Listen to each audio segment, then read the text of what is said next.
श्री स्वामी समर्थ. श्री गुरुदेव दत्त. पितृपक्षात कोणते असे उपाय आपल्याला केले पाहिजे जेणेकरून आपल्या पितरांना शांती भेटेल, त्यांचा आशीर्वाद आपल्याला भेटेल, त्यांचं स्मरण आपण करू शकतो.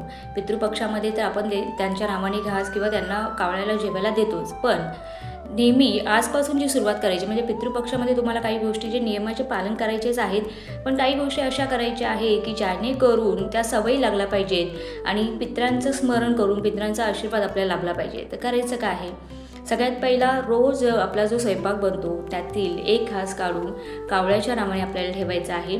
तो घास कावळ्याने खाल्ला तरी चालेल, इतर पक्षाने खाल्ला तरी चालेल, पण आपल्या पितरांचं स्मरण करायचं आहे जेणेकरून आपल्या पितरांचा आशीर्वाद आपल्याला भेटेल, आपल्या घरामध्ये सुख शांती नांदेल.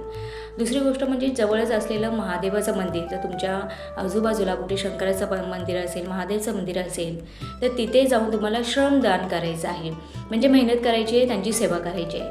तिसरी गोष्ट म्हणजे जे कष्टकरी लोक आहेत, ज्यांना गरज आहे, त्यांना नक्की मदत करा, त्यांना दान द्या की जेणेकरून तुमचे पित्र शांत होतील आणि त्यांचा आशीर्वाद तुम्हाला भेटेल. आणि व्हिडिओ आवडला असेल तर कमेंटमध्ये लिहायला विसरू नका. श्री स्वामी समर्थ. आणि लाईक शेअर सबस्क्राईब 100% करा.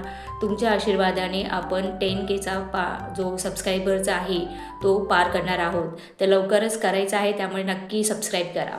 श्री स्वामी समर्थ.